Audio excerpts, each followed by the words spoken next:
नमस्कार, मैं हूं श्वेता। बिहारी न्यूज में आपका स्वागत है। आज है 20 अगस्त, दिन बुधवार। खबरों की ओर बढ़ने से पहले एक नजर डालते हैं आज की टॉप हेडलाइंस पर।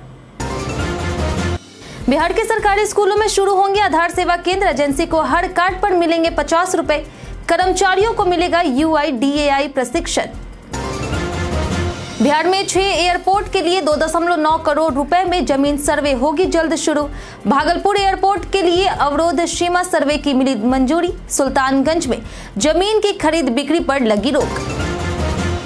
बिहार सरकार ने 2026 के सरकारी छुट्टियों का किया ऐलान। कर्मचारियों को 44 दिन का मिलेगा अवकाश।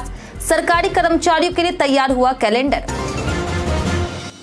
बिहार के 55,000 PDS दुकानों में लगेंगे CCTV कैमरे। इलेक्ट्रॉनिक मशीनें लगाने का मिला निर्देश। GPS और जियो फेसिंग से 24 घंटे होगी निगरानी। राजस्व महाअभियान ने 3 दिनों में हासिल की बड़ी उपलब्धि। राज्य भर में 23 लाख जमाबंदी प्रतियां रैयतों में वितरित। शेखपुरा हुआ सबसे आगे। चुनाव आयोग ने 6 महीने में लागू किया 28 पारदर्शिता उपाय। बैठक में बिहार, तमिलनाडु और पुडुचेरी के अधिकारी हुए शामिल। गैर पंजीकृत राजनीतिक दलों की मान्यता हुई रद्द। एशिया कप 2025 के लिए भारतीय T20 टीम का हुआ ऐलान। कप्तान बने सूर्य कुमार यादव। सुंदर हुए टीम से बाहर। तो ये थी आज की टॉप हेडलाइंस। अब नजर डालते हैं उन 25 बड़ी खबरों पर जो आपके लिए जानना है जरूरी। इंडियन ऑयल अप्रेंटिस भर्ती के लिए 15 सितंबर तक करे आवेदन। इंडियन ऑयल कॉर्पोरेशन लिमिटेड यानी कि IOCL ने युवाओं के लिए 405 अप्रेंटिस पदों पर भर्ती निकाली है। इसमें ट्रेड, ग्रेजुएट और टेक्निकल अप्रेंटिस शामिल है। आवेदन प्रक्रिया 16 अगस्त 2025 से शुरू हो चुकी है और अंतिम तिथि 15 सितंबर 2025 है। पद इस प्रकार है जैसे कि महाराष्ट्र में 179 पद, गुजरात में 69 पद, मध्य प्रदेश में 69 पद, गोवा में 22 पद, छत्तीसगढ़ में 22 पद, दादरा और नगर हवेली में 22 पद, दमन और दीव में 22 पद हैं।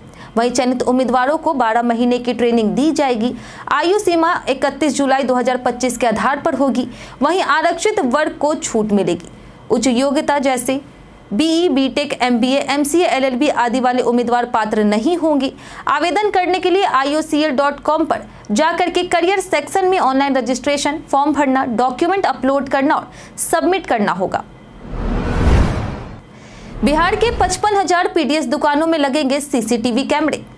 बिहार सरकार ने राज्य की सभी 55,304 PDS दुकानों में CCTV कैमरे और इलेक्ट्रॉनिक वेइंग मशीनें लगाने का निर्देश दिया है। यह व्यवस्था अगले 2 माह में पूरी की जाएगी। पहले यह निगरानी केवल बिहार राज्य खाद्य निगम के अनाज गोदामों तक सीमित थी। अब दुकानों के कैमरे खाद्य उपभोक्ता संरक्षण विभाग और बिहार राज्य खाद्य निगम के कंट्रोल कमांड सेंटर से जोड़े जाएंगे। GPS, जियो फेसिंग और 24 घंटे ट्रैकिंग के माध्यम से चावल और गेहूं के स्टॉक की ऑनलाइन निगरानी और पारदर्शिता सुनिश्चित होगी, जिससे PDS प्रणाली अधिक प्रभावी और भरोसेमंद बनेगी। बिहार सरकार ने साल 2026 की सरकारी छुट्टियों का किया ऐलान। बिहार सरकार ने साल 2026 के सरकारी छुट्टियों का ऐलान कर दिया है। इस साल सरकारी कर्मियों को कुल 44 दिनों की छुट्टियां मिलेगी। इसमें 11 दिन का सामान्य अवकाश, 17 दिन का ऐच्छिक प्रतिबंधित अवकाश और 15 दिन का सार्वजनिक अवकाश शामिल है। इसके अलावा 1 दिन वार्षिक लेखाबंदी रहेगा। सरकार ने छुट्टियों का निर्धारण सभी समुदाय को संतुष्ट करने के लिए किया है, खासकर चुनावी साल को ध्यान में रखते हुए। वहीं नीतीश कैबिनेट की बैठक में सामान्य प्रशासन विभाग के प्रस्ताव को मंजूरी दी गई है। इससे सरकारी कर्मचारियों के लिए छुट्टियों का स्पष्ट और संतुलित कैलेंडर तैयार हुआ है। 6 हवाई अड्डों के विकास के लिए बिहार सरकार ने दिए 2.90 करोड़ रुपए।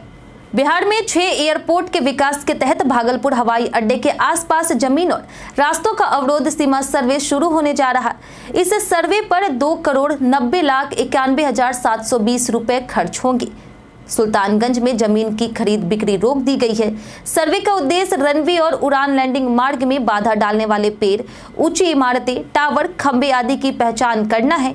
वहीं रिपोर्ट के आधार पर अवरोध हटाए जाएंगे, ऊंचाई सीमाएं तय होंगी और मास्टर प्लान में बदलाव कर निर्माण और संचालन की तकनीकी तैयारी की जाएगी। चुनाव आयोग ने 6 महीने में लागू किया 28 पारदर्शिता उपाय। पिछले 6 महीने में चुनाव आयोग ने चुनावी प्रक्रिया को पारदर्शी और बेहतर बनाने के लिए 28 प्रमुख उपाय लागू किए हैं। इसके तहत राष्ट्रीय, राज्य और जिला स्तर पर 4719 सर्वदलीय बैठकें आयोजित की गई है, जिसमें लगभग 28,000 राजनीतिक दलों के प्रतिनिधि शामिल हुए हैं।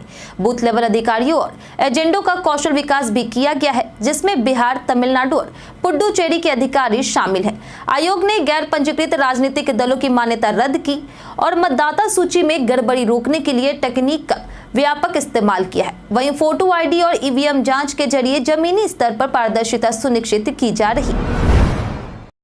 बिहार के 1068 स्कूलों में खुलेंगे आधार सेवा केंद्र। अब बिहार के सरकारी स्कूलों में भी आधार कार्ड बनाए जाएंगे। बच्चों को आधार बनवाने के लिए बाहर भटकना नहीं पड़ेगा।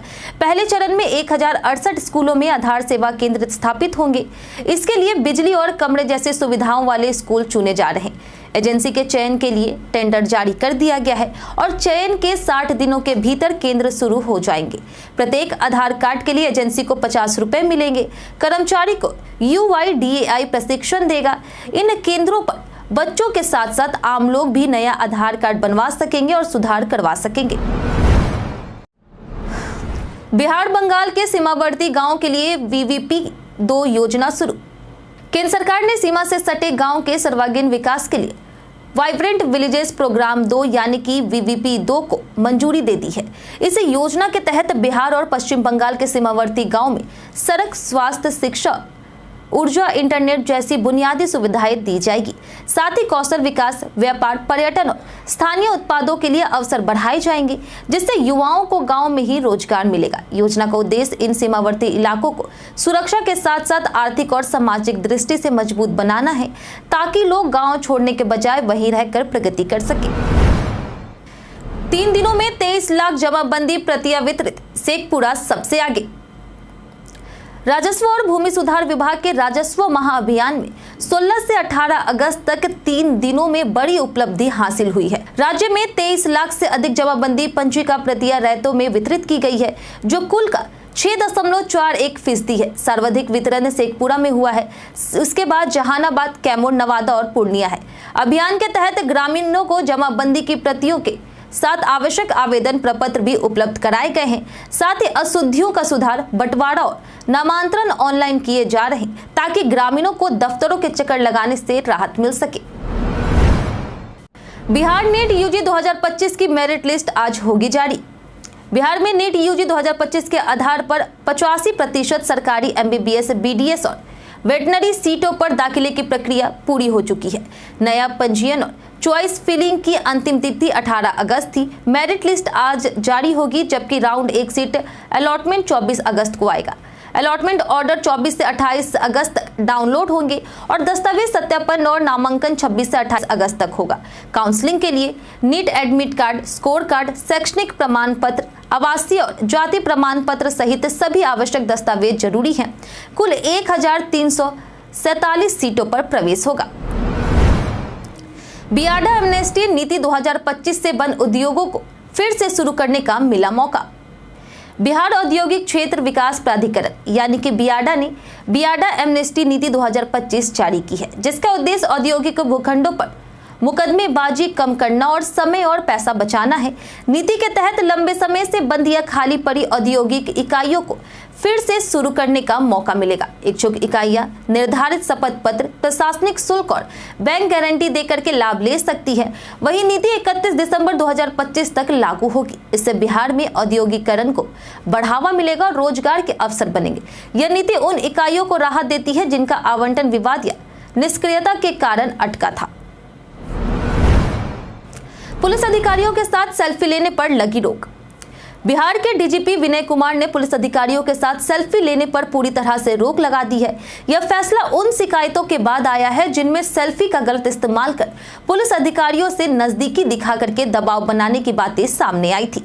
आदेश के तहत शिष्टाचार मुलाकात से भी सेल्फी प्रतिबंधित है और नियम तोड़ने पर कार्रवाई होगी। साथ ही सोशल मीडिया पर ड्यूटी के दौरान महिला पुलिसकर्मी द्वारा रील बनाना, भारी मेकअप, गहनों का प्रयोग, हथियार दिखाना, निजी कॉल या फिर ब्लूटूथ से गाने सुनना अनुशासनहीन माना जाएगा। बिहार के गुरमीत चौधरी ने बताया अपना फिटनेस सीक्रेट। बिहार के गुरमीत चौधरी अपनी एक्टिंग के साथ साथ फिटनेस के लिए भी जाने जाते हैं। वे नियमित जिम करते हैं और डाइट का कड़ाई से पालन करते हैं। गुरमीत ने इंस्टाग्राम पर मंडे मोटिवेशन पोस्ट शेयर किया, जिसमें उन्होंने बताया कि उन्होंने 15 साल से समोसा नहीं खाया और मथुरा के प्रसिद्ध पेड़े से भी परहेज किया। उन्होंने कहा कि फिटनेस उनके लिए लाइफस्टाइल है, सिर्फ फेज नहीं। एक्टर ने फैंस को सलाह दी कि छोटी क्रेविंग्स को लंबे गोल्स पर हावी ना होने दे और हमेशा अनुशासन बनाए रखे। फैंस उनके डेडिकेशन की खूब तारीफ कर रहे हैं। बंद बोतल में ऐसे पहचाने कौन है असली मिनरल वाटर। गर्मियों में लोग अक्सर बोतल बंद पानी खरीदते हैं, लेकिन हर बोतल में असली मिनरल वाटर नहीं होता। मिनरल वाटर प्राकृतिक स्रोत से आता है और इसमें कैल्शियम, मैग्नीशियम जैसे खनिज होते हैं, जबकि नल का पानी यानी कि PWS केवल ट्रीट किया गया है। असली पानी पहचानने के लिए बोतल पर स्प्रिंग वाटर या फिर नेचुरल मिनरल वाटर लिखा होना चाहिए। साथ ही ISI मार्क और FSSAI नंबर भी होना जरूरी है। सील और ब्रांड की जांच भी करें। सावधानी न बरतने पर दूषित पानी से पेट खराब, डायरिया और टाइफाइड जैसी बीमारियां हो सकती है। बिहार में PM जनधन खाते के लिए 30 सितंबर तक KYC कराना होगा अनिवार्य। बिहार में लगभग 84 लाख प्रधानमंत्री जनधन योजना यानी कि PMJDY लाभुकों को 30 सितंबर तक अपने बैंक खाते का KYC कराना अनिवार्य है, अन्यथा खाते बंद हो जाएंगे। इस उद्देश्य से राज्य भर की 8053 ग्राम पंचायतों में जागरूकता शिविर लगाए जा रहे हैं। अभियान में PM जीवन ज्योति बीमा, PM सुरक्षा बीमा और अटल पेंशन योजना के नामांकन, साइबर फ्रॉड से सुरक्षा और अनक्लेम डिपॉजिट निकालने की जानकारी दी जा रही। 18 अगस्त तक 1,70,994 खाते खोले गए। 2,39,236 खातों का KYC हुआ और कई लोगों ने बीमा और पेंशन योजनाओं में नामांकन कराया। पटना मेट्रो टर्मिनल और 0 माइल स्टेशन का CM ने लिया जायजा। मुख्यमंत्री नीतीश कुमार ने मंगलवार को पटना मेट्रो प्रोजेक्ट का निरीक्षण किया। उन्होंने सबसे पहले बैरिया मेट्रो टर्मिनल का दौरा कर डिब्बे, ट्रैक, यार्ड और पावर ग्रिड का जायजा लिया। अधिकारियों ने उन्हें पार्किंग, रखरखाव, सफाई और ऑपरेशन प्रबंधन की जानकारी दी। इसके बाद CM 0 माइल मेट्रो स्टेशन पहुंचे और स्टेशन पर बनने वाली सुविधाओं जैसे लिफ्ट, टिकट काउंटर और प्लेटफॉर्म का निरीक्षण किया। निरीक्षण के दौरान उन्होंने अधिकारियों को काम की गति तेज करने और किसी भी अड़चन से बचने के लिए सख्त हिदायत दी। इस मौके पर कई वरिष्ठ अधिकारी भी मौजूद थे। व्हाट्सएप ने कॉलिंग को आसान और मजेदार बनाने के लिए लॉन्च किए नए फीचर्स। व्हाट्सएप ने कॉलिंग अनुभव को बेहतर बनाने के लिए 3 नए फीचर लॉन्च किए हैं जो आपकी कॉलिंग को आसान और मजेदार बनाएंगे। पहला, शेड्यूल कॉल्स, जिससे यूजर्स ग्रुप या फिर पर्सनल कॉल पहले से शेड्यूल कर नोटिफिकेशन भेज सकते हैं। दूसरा है इन कॉल इंटरेक्शन टूल्स, जो कॉल के दौरान रिएक्शन देने वाले और बातचीत में भाग लेने की सुविधा देता है। तीसरा है कॉल मैनेजमेंट अपडेट, जो अपकमिंग कॉल्स अटेंड करने वालों की लिस्ट और शेयरेबल लिंक का क्लियर व्यू प्रदान करता है। इन फीचर्स के साथ व्हाट्सएप अब ऑनलाइन क्लास, मीटिंग और पर्सनल कॉलिंग के लिए और अधिक उपयोगी बन गई है। जानिए आज कैसा रहेगा बिहार के मौसम का मिजाज। मौसम विभाग के अनुसार अगले 4 दिनों में राज्य के अधिकांश हिस्सों में अधिकतम तापमान में 2 से 4 डिग्री की गिरावट हो सकती है। इसके बाद विशेष परिवर्तन की संभावना नहीं है। न्यूनतम तापमान में अगले 5 दिनों तक कोई बड़ा बदलाव नहीं होगा। कुछ स्थानों पर हल्की बारिश की संभावना जताई गई है। वहीं राज्य के उत्तर पश्चिम और दक्षिण मध्य भागों में कहीं कहीं मेघ गर्जन, वज्रपात और तेज हवाएं चल सकती है। औसतन अधिकतम तापमान 34 से 36 डिग्री और न्यूनतम तापमान 26 से 28 डिग्री सेल्सियस रहने का अनुमान है। गोपालगंज में स्कॉर्पियो से 834 लीटर विदेशी शराब बरामद। बिहार में 9 साल से शराबबंदी के बावजूद तस्करी जारी है। गोपालगंज जिले में उत्पाद विभाग की टीम ने एक स्कॉर्पियो से 834 लीटर विदेशी शराब बरामद की, जिसमें विशेष तहखाना बनाया गया था। हथुआ थाना क्षेत्र में देर रात छापेमारी के दौरान तस्कर फरार हो गए। शराब तस्कर नई टेक्निक अपनाकर जिले में सप्लाई करते हैं, लेकिन उत्पाद विभाग और पुलिस की लगातार जांच और अभियान से उन पर नकेल कसने की कोशिश जारी है। पीएम मोदी की रैली से पहले गया में सम्राट चौधरी का हमला। 22 अगस्त को प्रधानमंत्री नरेंद्र मोदी गया से बिहार को 12,000 करोड़ से अधिक की परियोजनाओं की सौगात देंगे। इसको लेकर के गया राजनीतिक केंद्र में बदल गया है। डिप्टी सीएम सम्राट चौधरी और मंत्री संजय झा ने कार्यकर्ताओं संग बैठक कर विपक्ष पर तीखे प्रहार किए। सम्राट चौधरी ने कहा कि बिहार विकास की नई उड़ान भर रहा और मगध की 26 सीटों पर विपक्ष का खाता नहीं खुलेगा।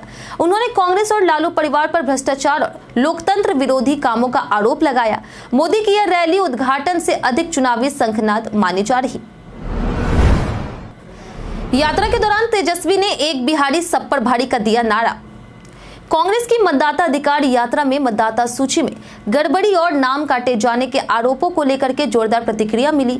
मंगलवार को राहुल गांधी गया जिले के रसलपुर से नवादा के लिए रवाना हुए थे, जहां उनका काफिला हाथ हिला करके और फूल बरसाकर स्वागत किया गया। वजीरगंज और जमुआ बाजार से गुजरते हुए काफिला नवादा पहुंचा। कांग्रेस और आरजेडी नेताओं ने दावा किया कि भाजपा और चुनाव आयोग गरीब, दलित, पिछड़े और अल्पसंख्यकों के मताधिकार को छीन रहे हैं। तेजस्वी यादव ने कहा कि एक बिहारी सब पर भारी और जनता से वोट का अधिकार बचाने की अपील की। यात्रा नवादा से नालंदा और शेखपुरा तक जारी रही। आपको बता दें कि आज यात्रा विश्राम पर है। जेडीयू नेता श्याम रजक की पत्नी अलका रजक का हुआ निधन। जेडीयू के राष्ट्रीय महासचिव और पूर्व मंत्री श्याम रजक की पत्नी तथा सुप्रीम कोर्ट और पटना हाई कोर्ट की अधिवक्ता अलका रजक का निधन पीएमसीएच पटना में हो गया। श्याम रजक ने सोशल मीडिया पर यह दुखद जानकारी साझा की। अलका की तबीयत बिगड़ने पर उन्हें अस्पताल में भर्ती कराया गया था, जहां इलाज के दौरान उन्होंने अंतिम सांस ली। उनका पार्थिव शरीर पटना स्थित आवास ले जाया जाएगा। श्याम और अलका की शादी 2001 में हुई थी, जिसमें शाहरुख खान समेत कई हस्तियां शामिल हुई थी। दोनों की लव मैरिज जातिगत रुकावटों के बावजूद चर्चित रही थी। एशिया कप 2025 भारत की T20 टीम घोषित। एशिया कप 2025 के लिए भारतीय T20 टीम का ऐलान कर दिया गया है। सूर्य कुमार यादव को कप्तान और शुभमन गिल को उप कप्तान बनाया गया है। टीम में तेज गेंदबाजी के लिए जसप्रीत बुमराह, अर्शदीप सिंह और हर्षित राणा शामिल है। वहीं स्पिन विभाग में वरुण चक्रवर्ती, कुलदीप यादव और अक्षर पटेल को चुना गया है। ऑलराउंडर हार्दिक पांडे और शिवम दुबे होंगे। विकेट कीपर के रूप में संजू सैमसन और जितेश शर्मा टीम में है। अन्य बल्लेबाज अभिषेक शर्मा, तिलक वर्मा और रिंकू सिंह है। वहीं ध्रुव जुरेल, रवि बिश्नोई, मोहम्मद शमी, वाशिंगटन सुंदर, श्रेयस अय्यर और रमनदीप सिंह को टीम से बाहर किया गया। कई कारणों से दर्ज है भारत के इतिहास में आज का दिन। 20 अगस्त को सद्भावना दिवस मनाया जाता है, जो भारत के पूर्व प्रधानमंत्री राजीव गांधी की जयंती के रूप में मनाया जाता है। इसी दिन 1828 में राजा राम मोहन राय के नेतृत्व में ब्रह्म समाज का पहला सत्र कोलकाता में शुरू हुआ। 1917 में प्रगतिशील कवि त्रिलोचन शास्त्री, 1940 में पर्यावरणविद राजेंद्र कुमार पचौरी, 1944 में अभिनेत्री कुमारी नाज और 1986 में शतरंज खिलाड़ी तानिया सचदेव का जन्म हुआ। वहीं 2008 में प्रसिद्ध शास्त्रीय गायिका अरुणा साई राम को अमेरिका में सम्मान मिला। वहीं 2011 में इतिहासकार रामशरण शर्मा और 2024 में योग गुरु BKS आयकर का निधन हुआ। फ्री स्कूटी योजना की जाने सच्चाई। हाल ही में एक YouTube channel tech Ayaz facts ने दावा किया कि भारत सरकार सभी महिलाओं और बेटियों को फ्री स्कूटी दे रही। इस दावे की केंद्रीय सूचना और जनसंपर्क विभाग यानी कि PIB ने अपनी आधिकारिक X account #PIB fact check पर फर्जी करार दिया है। PIB ने स्पष्ट किया कि केंद्र सरकार ऐसी कोई योजना नहीं चला रही। लोगों को सलाह दी गई है कि सरकार से जुड़ी सही और प्रामाणिक जानकारी के लिए केवल @PIB फैक्ट चेक या संबंधित मंत्रालय की आधिकारिक वेबसाइट पर ही जाए। सोशल मीडिया पर फैल रहे गलत दावों पर सतर्क रहना जरूरी है। PM विकसित भारत योजना का आधिकारिक पोर्टल हुआ लॉन्च। प्रधानमंत्री नरेंद्र मोदी ने 15 अगस्त को लाल किले से प्रधानमंत्री विकसित भारत रोजगार योजना की घोषणा की, जिसमें पहली बार नौकरी करने वाले युवाओं को 15,000 रुपए दिए जाएंगे। 18 अगस्त को इस योजना का ऑफिशियल पोर्टल लॉन्च किया गया।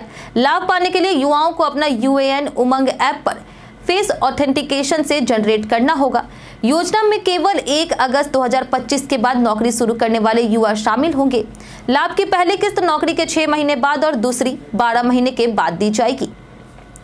हम प्रतिदिन आपसे 5 ऐसे जरूरी सवाल और उसके जवाब बताएंगे जो कि BPSC, बिहार पुलिस दरोगा समेत SSC जैसे अन्य प्रतियोगी परीक्षाओं में काम आएंगे। सवाल इतिहास, बिहार स्पेशल, विज्ञान, करंट अफेयर्स और भूगोल से रहेंगे। पूछे गए 5 सवाल में आपने कितना सही जवाब दिया है, ये हमें कमेंट करके जरूर बताएं। हमारा पहला सवाल है कि इनमें से कौन सी वजी महाजनपद की राजधानी थी? ऑप्शन A है नालंदा, ऑप्शन B है वैशाली, ऑप्शन C है मुंगेर या फिर ऑप्शन D राजगीर। इसका सही उत्तर है ऑप्शन बी वैशाली। हमारा दूसरा सवाल है कि तीसरी बौद्ध परिषद कहां आयोजित की गई थी? ऑप्शन ए है लुम्बिनी, ऑप्शन बी है बोध गया, ऑप्शन सी है पाटलिपुत्र या फिर ऑप्शन डी वैशाली। इसका सही उत्तर है ऑप्शन सी पाटलिपुत्र। हमारा तीसरा सवाल है कि गुरुद्वारा पहला बाड़ा किस सिख गुरु को समर्पित है? ऑप्शन ए है गुरु हरगोविंद, ऑप्शन बी है गुरु तेग बहादुर, ऑप्शन सी है गुरु गोविंद सिंह या फिर ऑप्शन डी गुरु नानक देव। इसका सही उत्तर है ऑप्शन डी गुरु नानक देव। हमारा चौथा सवाल है कि इनमें से किसने Indian film festival of Melbourne 2025 में सर्वश्रेष्ठ फिल्म निर्देशक का पुरस्कार जीता है? ऑप्शन ए है प्रभुदेवा, ऑप्शन बी है चंद्रलीला भंसाली, ऑप्शन सी है नीरज घेवान या फिर ऑप्शन डी एस राजामौली। इसका सही उत्तर है ऑप्शन बी नीरज घेवान। हमारा आखिरी सवाल है कि अजय कुमार भल्ला को इनमें से किस राज्य का राज्यपाल नियुक्त किया गया? ऑप्शन ए है बिहार, ऑप्शन बी है गोवा, ऑप्शन सी है नागालैंड या फिर ऑप्शन डी उत्तर प्रदेश। इसका सही उत्तर है ऑप्शन सी नागालैंड। बीते दिन हमारे द्वारा पूछे गए सवाल का जवाब आप लोगों में से बहुत लोगों ने हमारे कमेंट बॉक्स सेक्शन में लिख कर दिया है। जिन्होंने हमारे द्वारा पूछे गए सवाल का जवाब दिया है उनके नाम है राजकिशोर महतो, पंकज कुमार, मुन्ना प्रसाद, पवन कुमार, मुन्ना सोनी, मुकेश यादव, छोटी रजक, शिवशक्ति, राजीव कुमार, अवधेश कुमार, संजय कुमार, मंतोष यादव, नीलम कुमारी, राजकुमार यादव, अनवर करीम खान, प्रभात कुमार, दिव्या कुमारी, चंद्रमा कुशवाहा, विजय घायल, राजीव कुमार, प्रदीप पंडित, संजीव सिंह, विनोद विश्वकर्मा, हलेश्वर कुमार, रंजय तिवारी, दिलीप कुमार, मदन मोहन, मुकेश सिंह, टिंकू कुमार, राजीव राय, शंभू रजक, संजीव कुमार, मंजय कुमार, दिनेश यादव और रामबाबू दास। इसी के साथ बढ़ते हैं आज के सवाल की ओर। और आज का सवाल है कि आप चाहते हैं कि युवाओं को गांव में ही व्यवसाय और कौशल विकास का मौका मिले? आप अपना जवाब हमें हमारे कमेंट सेक्शन में लिखकर जरूर बताएं। आज के लिए इतना ही। बिहार की तमाम खबरों के साथ बने रहने के लिए देखते रहे बिहारी न्यूज। और साथ ही अगर आप यूट्यूब चैनल पर देख रहे हैं तो चैनल को सब्सक्राइब करें और अगर आप फेसबुक पेज पर देख रहे हैं तो लाइक और फॉलो जरूर करें।